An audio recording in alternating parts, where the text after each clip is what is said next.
all-time wins versus number 10. Is this an exciting matchup? And are you surprised you've only played them once in your tenure? At Kansas? Yeah. When do we played them? When did we play them? Honolulu. Oh, that's right, they beat us. Yeah, I hadn't even thought of that, so God, thanks for that memory. I think they had the kid go for, who was it? Was it Blackman? Yep, James Blackman. Yeah, Blackman that killed us that game, wasn't it? Or I whatever. think Tyler came in at the end. He did. Who? Tyler. Not a good sign. Josh That Josh over- found out. That was Tyler came in. an overtime game. Yeah. And That we had scored to you scramble to 14-10. catch our flight to get to New York City because we played Duke the next game. There you So yeah, that was Josh's debut. Yep. So yeah, I'd wanted to forget about that. Thank you for reminding me of that. But no, Indiana's a blue blood, and certainly we are. And I don't think the wins numbers are really relevant. But it'll be fun to get them back in the field house. Last time they were in the field house, if I'm not mistaken, was one of the most historic games ever in the field house. And hopefully this will have some same atmosphere and preferably with the same result. What concerns you about their style of play and what they've got? Well, their style is very sound. I mean, they guard. They don't give up easy baskets, and they score over the top of them. And even though I don't know that they're huge, they're big compared to us. And Trace is 6'9", and they're going to start 6'9" next to him, and so that's certainly a size advantage for them. So hopefully our quickness can offset that a little bit, but they've got, and I haven't heard yet on the guard on his health situation on Hutch, but obviously they got an All-American anchor and everything for him, and we've got to do a very good job on him to limit his good touches. Is there a team you played this year that reminds you of this team or maybe compares in terms of matchup?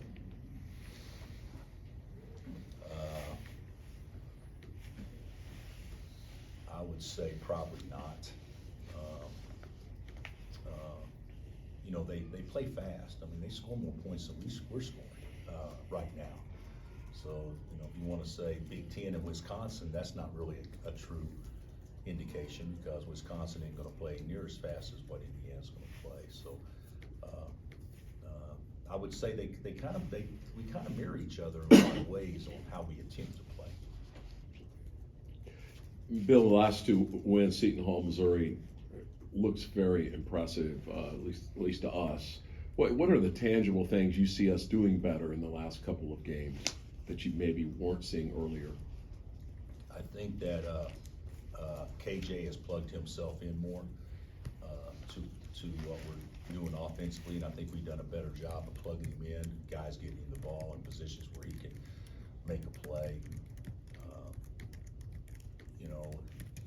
When teams are really sound, i.e.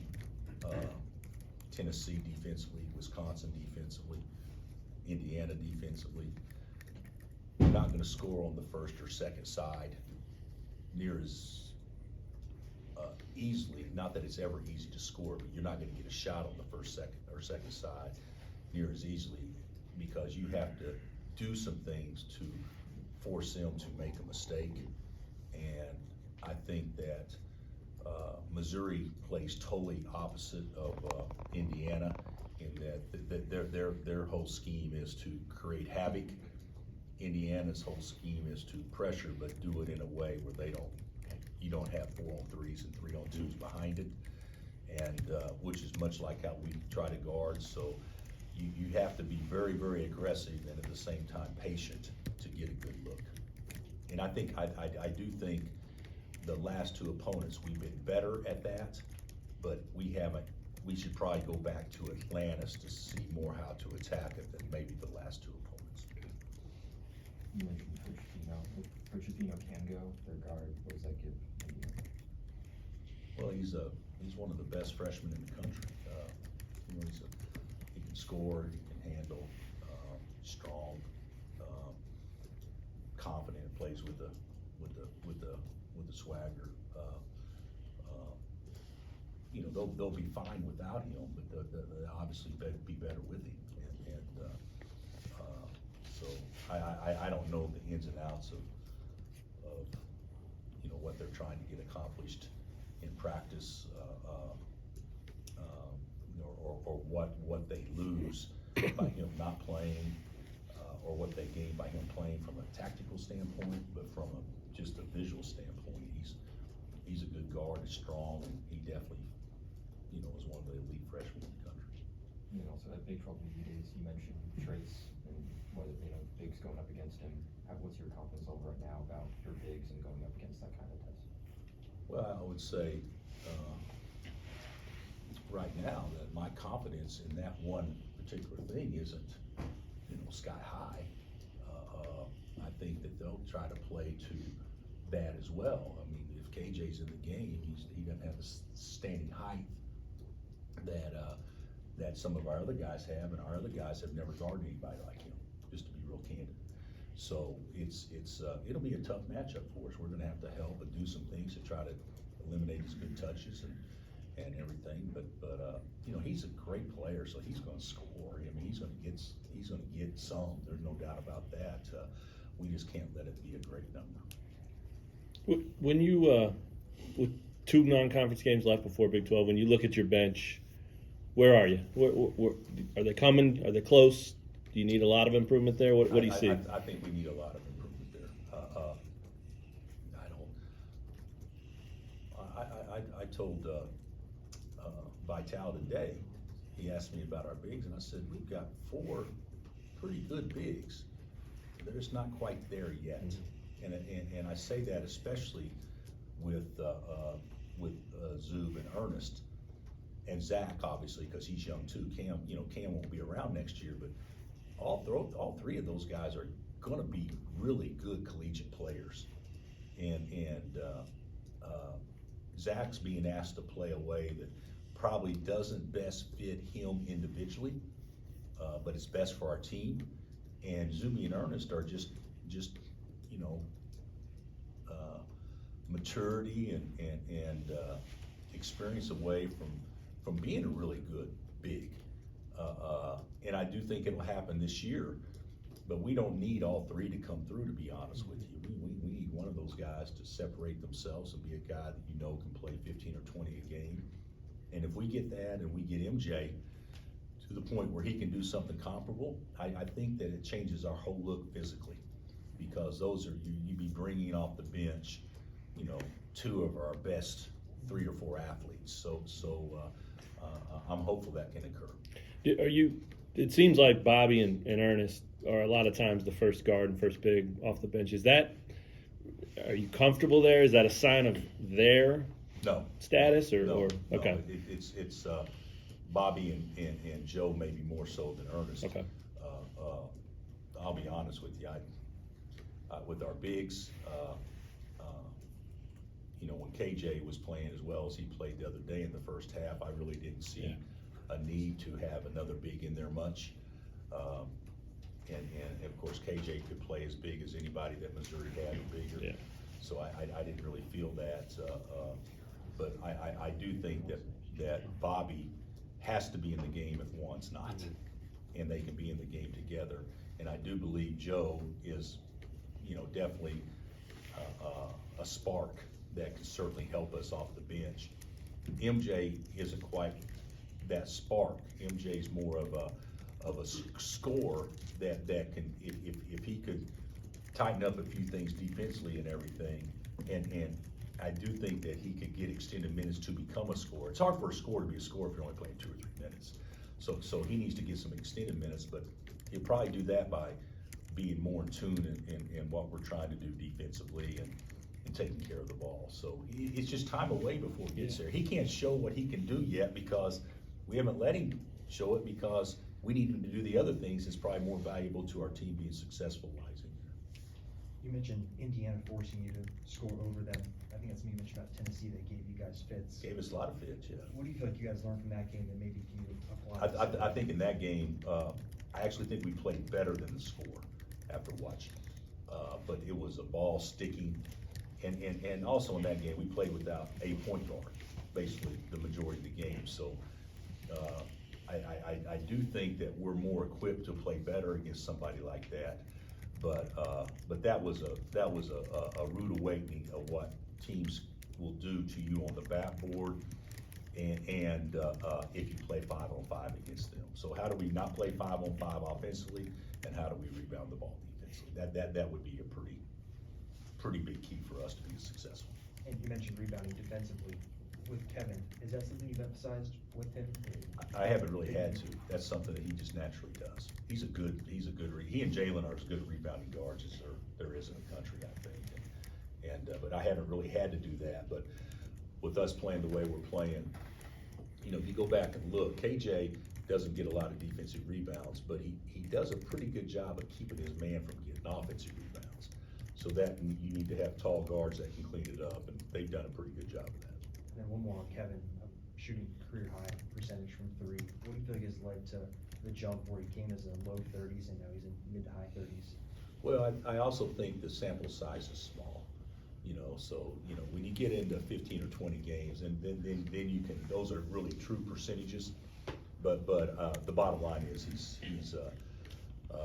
he's just more confident, and he's looking at a little bit bigger basket, and I really like how he's playing. I think he's playing the way he needs to play for us to have a good chance. When you look at Trace, he's obviously got that dynamic scoring ability. What have you seen from him on the defensive end that he does so well? Well, he's so quick off his feet. You guys will watch this. We won't play anybody anytime. Maybe Wiggins. Yeah. That second jump is as quick as Trace. Trace misses layups and then he dumps the follows. I mean, he's really quick off his feet. So if he's doing that offensively, he's obviously, capable of doing that defensively too. He's a great athlete. He can slide. I coached Trace with USA Basketball when he was young, and he was a terrific talent then, and he still is now. But I think that the way that Mike and Indiana play, it's probably as sound a way. I don't know what Trace's average blocks per game. You know? 2 or 3, I think. 2.3? 2.2, yeah. Well, 2 or 3 is huge.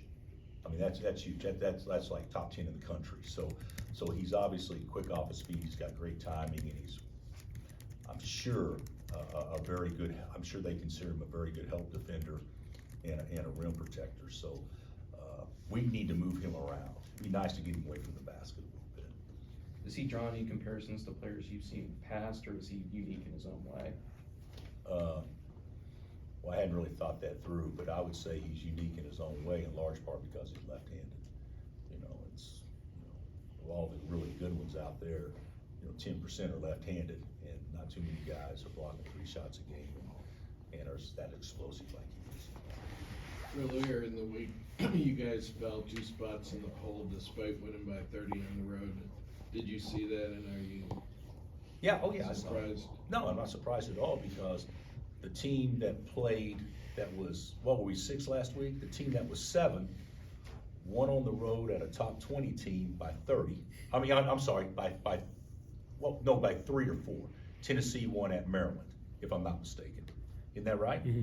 And then the team that was like 8 beat the number 1 ranked team on the road. So we're probably right where we deserve to be.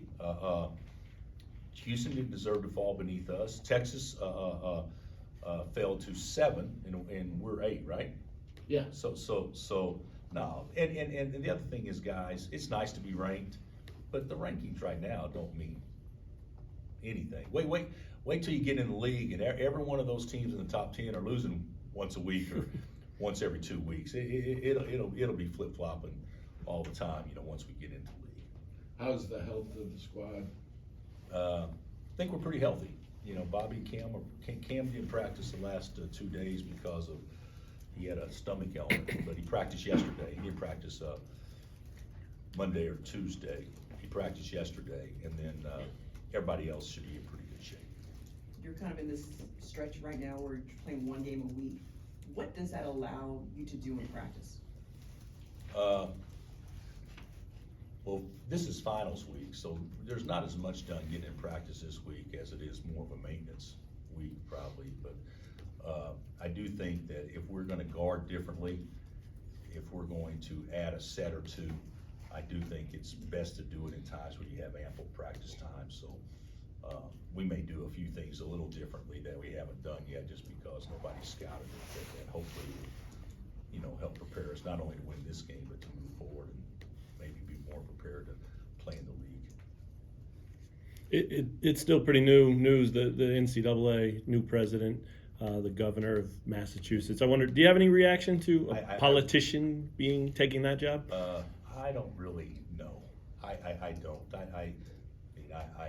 I just saw it on the ticker. Yeah. It just came out this morning. Right. So I just saw it on the ticker. So, and I'm not familiar. Yeah. But I'm sure that it's, you know, there's a reason why he was chosen, because he's the most equipped to lead. So I mean, I'm sure he'll do a good job and everything. I mean, there's a lot of things that need to be talked about and discussed, you know, not only from 30,000 feet, but from 5,000 feet with each particular sport moving forward, and what's best for the particular sports. But